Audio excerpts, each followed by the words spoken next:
सलाम मसनून, आदाब। नूरी academy YouTube channel पर आपका इस्तकबाल किया जाता है। जैसा कि हमने आपसे वादा किया था कि कोरोना के हवाले से एक रिसर्च बेस्ड लेसन हम आपके सामने पेश करेंगे, तो आज वही लेसन लेकर हम आपके सामने हाजिर है। इस लेसन में हम जानने की कोशिश करेंगे कि कोरोना वायरस की टाइप्स कितनी है, कोरोना वायरस की महामारी दुनिया में कब कब और कितनी मर्तबा आई है, कोरोना किस तरह से फैलता है, कोरोना के फैलने का रेशो कितने % है, कोरोना में कितने पेशेंट्स की मौत वाक़ई होती है, कोरोना का स्टेज क्या है, कौन कौन सी कोरोना वायरस की स्टेजेस है और प्रिकॉशनरी मेजर्स क्या क्या है। तो आइए सबसे पहले हम जानने की कोशिश करते हैं कोरोना वायरस क्या है और उसकी स्पेसीज क्या है। कोरोना वायरस की स्पेसीज दो तरह की है, एक एनिमल, दूसरे ह्यूमंस। यानी कोरोना वायरस इंसानों में भी रहता है और जानवरों में भी रहता है और ये हजारों सालों से रहता आया है। इंसानों में जो कोरोना होता है वो 30 से 35 डिग्री में रेप्लिकेट होता है, यानी एक से दूसरे में तब्दील होता है, एक से दूसरी तादाद को बनाता है। जबकि एनिमल्स में यानी जानवरों में, ख़ास तौर से बैट्स में, कैट्स में जो वायरस होता है वो 35-37 डिग्री पर भी रेप्लिकेट होता है। कोरोना आमतौर से जो रहता है साइनस और थ्रोट यानी नाक के अंदरूनी हिस्से और गले के अंदरूनी हिस्से में, जिसे हम रेस्पिरेटरी ट्रैक्ट भी कहते हैं, या अमल तनफ्फुस का जो आज़ा है या फिर जो सांस की नालियाँ है उसमें आसानी के साथ ये सर्वाइव करता है। उसकी वजह यह है कि यहाँ का टेम्परेचर कम होता है और यहाँ पर आसानी के साथ वो सर्वाइव करता है। इंसानी जिस्म के प्रोटीन्स का इस्तेमाल करते हुए ये अपनी ताकत को, अपनी शक्ति को, अपनी पावर को बढ़ाता है और फिर हवा के ज़रिए से, यानी जो हम सांस लेते हैं उसके ज़रिए से, हमारी नाक और हमारे गले के ज़रिए से वो हमारे अंदरूनी जिस्म में दाखिल होता है, जैसे कि लंग्स में, फेफड़ों में। इसीलिए प्रिकॉशन में बार बार ये कहा जा रहा है कि हम अपने हाथों को बार बार अपने चेहरे पर ना रखें, यानी ना मुंह को टच करें ना नाक को टच करें।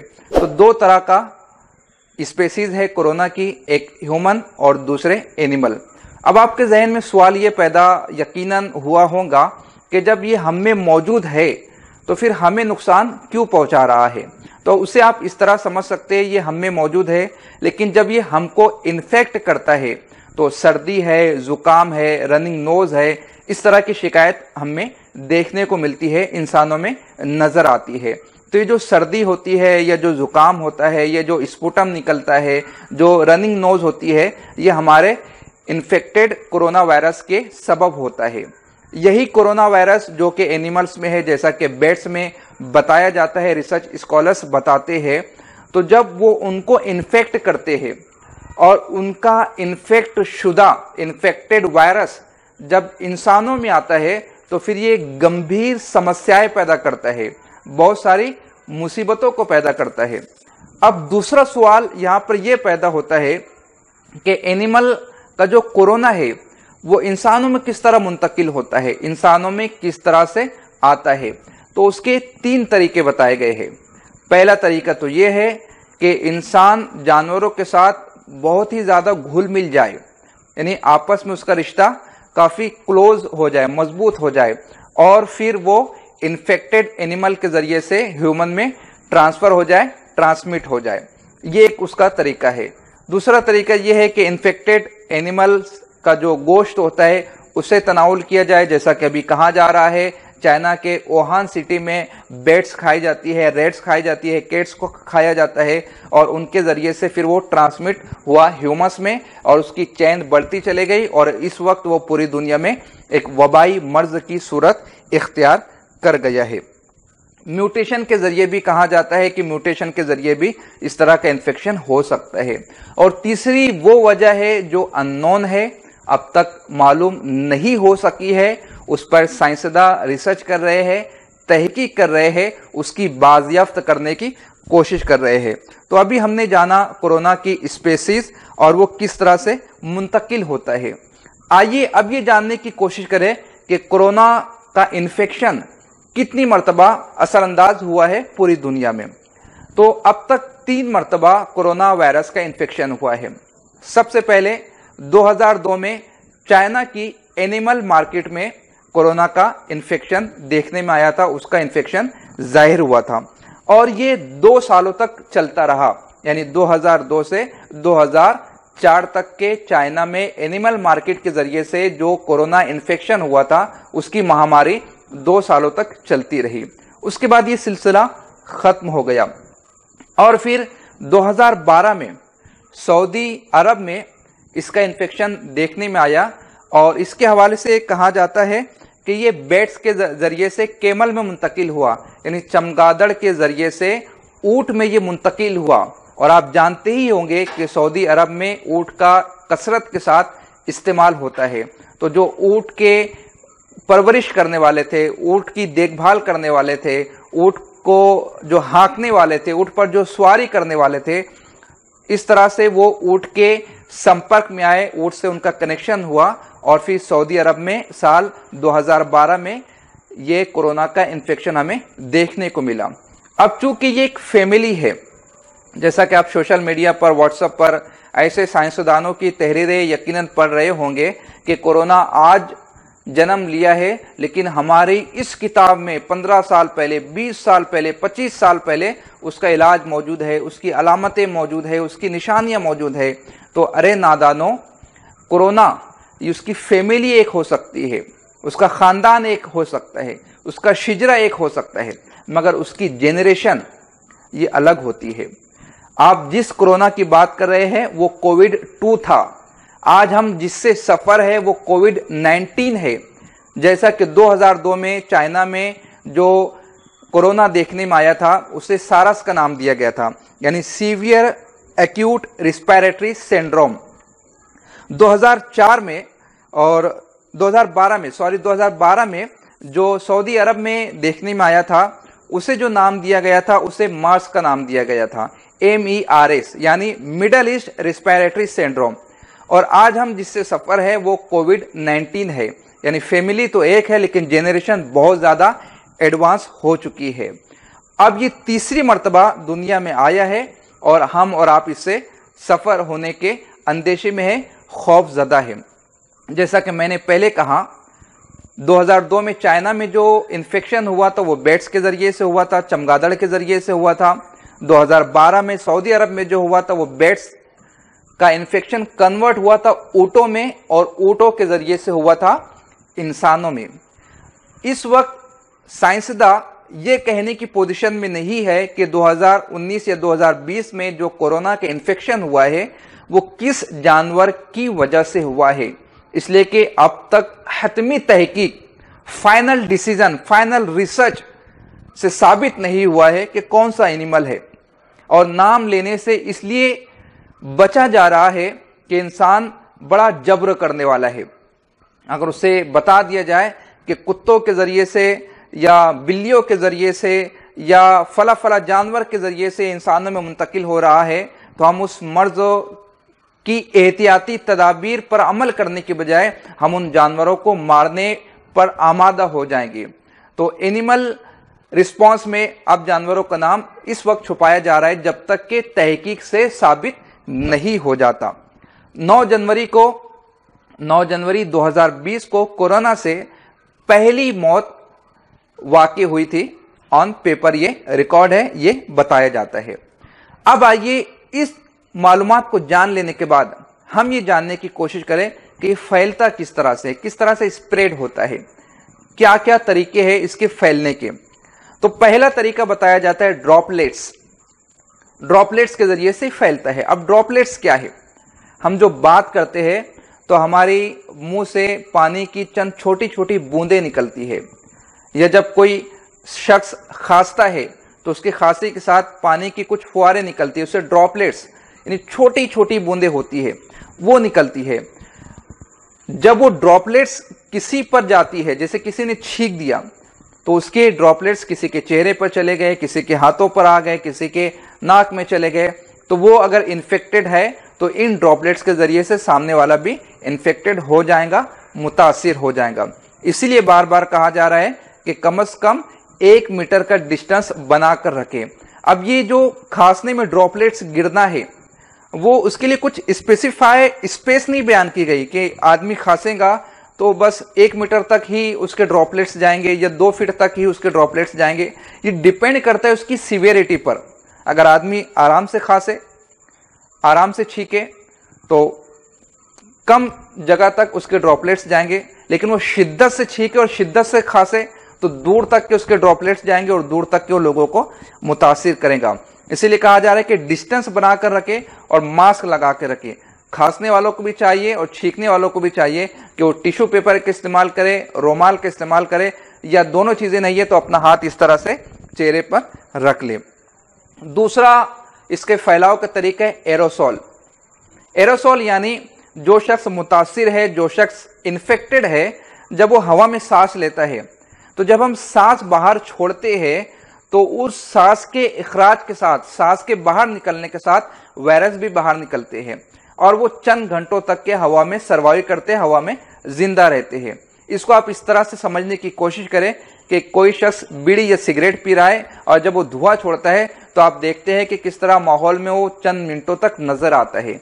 इसी तरह एरोसोल में इन्फेक्टेड पर्सन के वायरस गर्दिश करते रहते हैं। इसीलिए कहा जा रहा है कि होम क्वारंटाइन हो जाए, घर पर बैठे, क्राउडेड एरियाज में ना जाए, लोगों के संपर्क में ना आए। उसके बाद है फोमाइड। ये तीसरा तरीका है उसके फैलाव का, फोमाइड। फोमाइड से मुराद ये है कि फॉर एग्जाम्पल मैं अगर इन्फेक्टेड हूं, मैंने अपने हाथों को अपने लिप्स पे लगाया, नोज पर लगाया और फिर मैंने बगैर हैंड वॉश किए, बगैर हाथों को सैनिटाइज किए, बगैर हाथों को धोए हुए उसको मैंने किसी स्टील पाइप पर टच कर दिया, किसी रेलिंग पर टच कर दिया, किसी किताब पर टच कर दिया और मैं बस अपनी ही धुन में निकल गया। अब कोई शख्स आएगा, वो अगर वो रेलिंग को टच करता है, उस किताब को टच करता है, उस स्पॉट को टच करता है जहां इन्फेक्टेड शख्स ने टच किया था, अब वो उस जगह को टच करने के बाद उसके हाथों में वायरस आ गया। अब वो वायरस अगर अपने लबों पर या अपनी नाक पर रखता है तो वो फिर साइनस के जरिए, थ्रोट के जरिए से उसकी बॉडी के अंदर भी चला जाएगा। इसीलिए ये भी कहा जा रहा है कि बार बार अपने हाथों को अपने चेहरे पर न लगाएं। तीसरा तरीका बताया जाता है फीकल ओरल रूट के जरिए से। जो लोग इन्फेक्टेड है, अब वो वायरस उनकी बॉडी में चला गया, कुछ लंग्स में चला गया, कुछ स्टमक में चला गया। स्टमक में जाने के बाद वो प्रोटीन इस्तेमाल करते हुए जीआई ट्रैक में जाता है और इंसानी आंतों के जरिए से फिर वो बैतुल खला के जरिए से टॉयलेट में बाहर निकल जाता है। जो लोग खुली जगह में बैठकर टॉयलेट करते हैं, खुली जगह में बैठकर हाजत करते हैं, तो फिर उनके फीकल के जरिए से हवा में सर्वाइव करता है और फिर वो दूसरों को लग जाता है।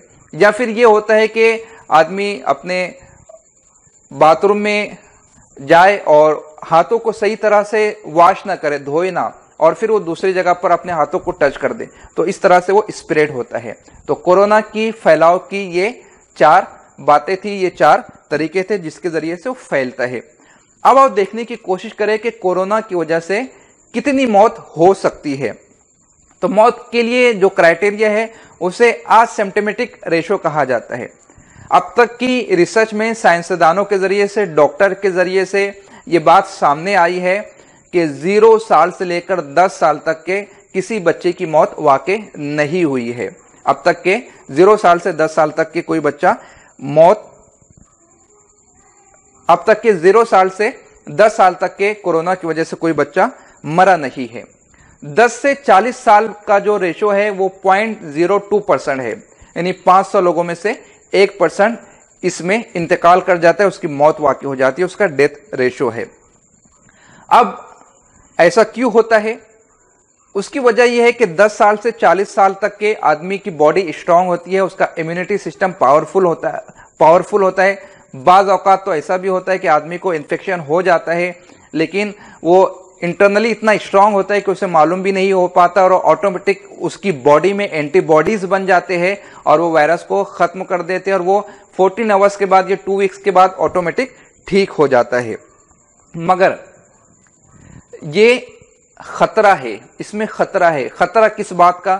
कि आपका इम्यून सिस्टम अच्छा है, आप अपने आप में एंटीबॉडीज को डेवलप कर ले रहे हो, आप ठीक हो जाएंगे।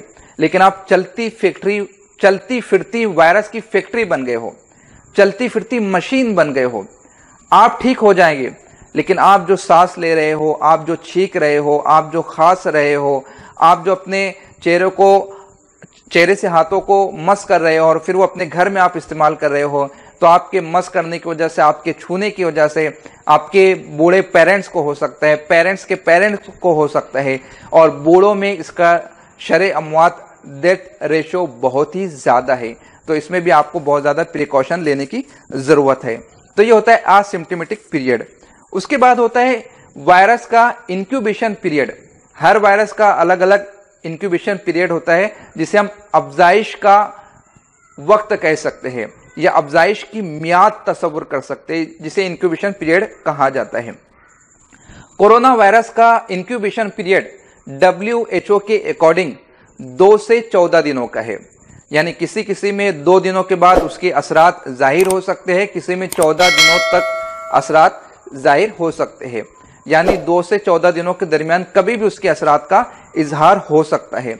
उसका जो मीडियन है वो 5 दिन है, यानी जो उसका दरमियानी दिन है वो 5 दिन है। 5 दिन में 50% चांस होता है।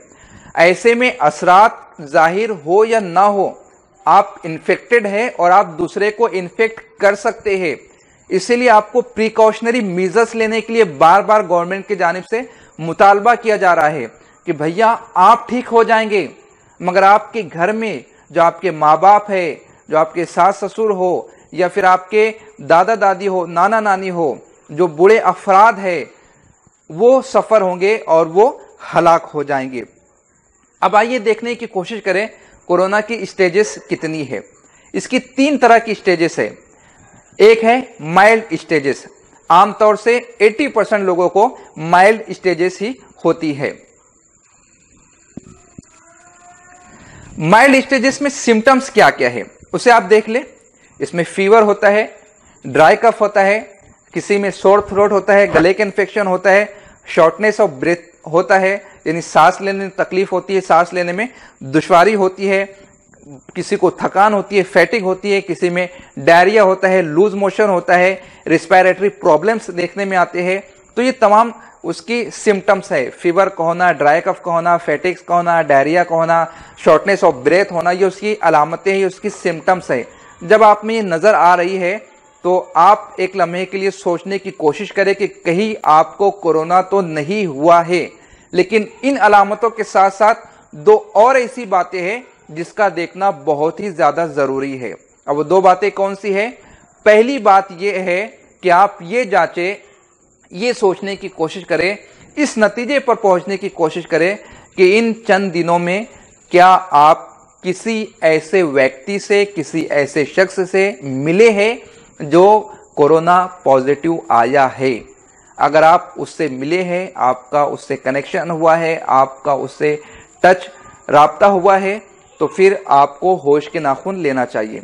दूसरी बात, आपको यह गौर करना है, क्या आपका गुजर किसी ऐसे इलाके से हुआ है जो कोरोना संक्रमित हो, जहां पर कोरोना स्प्रेड हो चुका हो, जहां पर कोरोना के पॉजिटिव पेशेंट्स पाए जा रहे हो। तो ये माइल्ड स्टेज है। सिम्टम्स के साथ इन 2 बातों को आपको देखना है। आमतौर से 80% लोग माइल्ड स्टेज ही में जज कर ली जाते हैं, उनका डायग्नोसिस हो जाता है। सेकंड स्टेज है सीवियर स्टेज। आमतौर से ये 45-50 साल वाले उम्र को होता है। अब ऐसा नहीं है कि वायरस डिटेक्ट करता है किसकी 40 की उम्र है, किसकी 45 की है, किसकी 50 की है, बल्कि इन लोगों में इसका असर इसलिए ज्यादा होता है कि आमतौर से इस उम्र में इंसान और किसी न किसी मर्ज में मुब्तला हो जाता है, जैसे हाइपरटेंशन है, बीपी है, डायबिटीज है, एक्सेट्रा एक्सेट्रा। उसकी बॉडी का इम्यून सिस्टम वीक हो जाता है। इस वजह से 40 से 50 साल या इससे ज्यादा के जो उम्र वाले हैं उनमें इसके असरात ज्यादा नुमाया होते हैं, उन्हें ज्यादा खतरा होता है, ज्यादा खदशा होता है। अब ये भी आप जान ले, अगर कोई 20 साल का 22 साल का नौजवान है, अगर उसको कार्डियक फेलियर हो चुका है, उसे रीनल प्रॉब्लम है, उसे डायबिटीज है, उसे हाइपरटेंशन है, तो उसको भी उतना ही रिस्क है जितना कि 50 साल वाले बंदे को है। 50 साल वाले को इसलिए रिस्क नहीं है कि उसकी उम्र 50 साल है, बल्कि उसे इसलिए ज्यादा रिस्क है कि उसका इम्यून सिस्टम वीक हो चुका है और वो और भी कई सारी बीमारियों में मुब्तला है। तो ये होता है 14% लोगों में, सीवियर स्टेज 14% लोगों में। इसमें शॉर्टनेस ऑफ ब्रेथ बहुत ज्यादा होता है और सिम्टम्स वही जो कि मैंने पहली कंडीशन में बयान की। इसमें जरूरी ये हो जाता है कि पेशेंट फौरी तौर पर हॉस्पिटल जाए और एडमिट हो जाए। इसमें आपने ये करना है कि हॉस्पिटल जाने से पहले आप जिस हॉस्पिटल में जा रहे हैं डॉक्टर्स को कॉल कर दे और उससे बता दे कि ऐसे ऐसे सिम्टम्स है और मुझे कोरोना का खदशा लग रहा है। आपके फोन करने से ये होगा कि वो मोहतात हो जाएगा और वो भी प्रिकॉशन ले लेगा, जो किट्स होती है वो पहन लेगा ताकि आपकी वजह से उसे ना हो जाए। ये नहीं कि उठे सुटे हम चले जाए, खुद भी इन्फेक्टेड है और दूसरों को भी इन्फेक्ट कर दे। इस तरह से कई डॉक्टर्स पॉजिटिव देखने में आए हैं, तो आप ये प्रिकॉशनरी मेजर लेने की कोशिश करें। तीसरी स्टेज है क्रिटिकल, ये 5% लोगों में होती है। पहला 80, माइल्ड स्टेज सीवियर 14% और क्रिटिकल ये होती है 5% लोगों में। सिम्टम्स वही है जो पहले बयान की गई। इसमें हो सकता है मल्टीपल ऑर्गन फेलवर हमें देखने को मिले, इसलिए कि क्रिटिकल है। ऑलरेडी इन्हें कुछ और डिसीजेस होंगी, रीनल फेलवर हो सकता है, कार्डियक फेलवर हो सकता है, कार्डियक अरेस्ट हो सकता है। तो इन लोगों को ज्यादा प्रिकॉशन लेने की जरूरत होती है। इन लोगों को ऑक्सीजन की जरूरत हो सकती है, इन लोगों को वेंटिलेटर की जरूरत हो सकती है। तो ये 3 कंडीशन है। अब लास्ट बात, प्रिकॉशन। जो लोग अब भी कोरोना का मजाक उड़ा रहे हैं, जो लोग अब भी ये कह रहे हैं कि हमें डराने के लिए, धमकाने के लिए, दहशत फैलाने के लिए ये कहा जा रहा है कि आपके शहर में कोरोना पॉजिटिव पेशेंट पाए जा रहे हैं, तो उन्हें होश के नाखून लेना चाहिए। उन्हें सोचना चाहिए क्वारंटाइन सेंटर में रहने से बेहतर है घर में रहना। फ्रेम में अपनी फोटो टंगाने से बेहतर है घर में रहना। आपका बॉडी सिस्टम स्ट्रांग है, आपका इम्यून सिस्टम स्ट्रांग है, आप तो बच जाएंगे, लेकिन आपके पेरेंट्स वो सफर होंगे, उन्हें दुश्वारी होगी, वेंटिलेटर की जरूरत पेश आएगी। हर 100 में से 5 लोगों को वेंटिलेटर की जरूरत पड़ती है, इसलिए कि क्रिटिकल स्टेज 5% लोगों में देखने में आती है। इसका फैलाव क्या है, इसका R0 क्या है? इसका R0 3 है, यानी 1 से 4 में जाएगा, 4 से 16 में और 16 से 64 में। इतना स्ट्रांग इसका फैलाव है, इतनी स्पीड में ये फैलता है। तो आप प्रिकॉशन लेने की कोशिश करें, घर पर रहे, सावधान रहे, सतर्क रहे, अपने आप को बचाने की कोशिश करें। और ये 5% वेंटिलेटर जो हम आपको बता रहे हैं वो इतना आसान नहीं है। अगर आपके शहर में वेंटिलेटर का इंतजाम कर भी दिया गया तो उसे ऑपरेट करने वाला स्टाफ आप कहां से लाओगे? ऑक्सीजन सप्लाई करने वाला स्टाफ आप कहां से लाओगे? तो इलाज से बेहतर एहतियात है, इसलिए आप एहतियात करने की कोशिश करें। अब भी आपके जहन में कुछ सवाल हो तो आप कमेंट करके हमें बताएं, हम डॉक्टर्स के सलाह मशवरे से आपका जवाब देने की कोशिश करेंगे। मिलते हैं अगले लेसन में और भी ज्यादा तफसील के साथ, डिटेल के साथ। इस पूरे लेक्चर को मैं नोट्स की शक्ल दे रहा हूं और नूरी एकेडमी की जो वेबसाइट्स है उस पर मैं वो अपलोड करने वाला हूँ, पब्लिश करने वाला हूँ। आप लेक्चर से भी फायदा उठाए, उस नोट से भी फायदा उठाए। आपसे गुजारिश करूंगा चैनल को सब्सक्राइब करें, इस लेक्चर को ज्यादा से ज्यादा लोगों तक शेयर करें और कमेंट करके अपनी आरा का इजहार करें। मिलते हैं अगले लेसन में। खुदा हाफिज।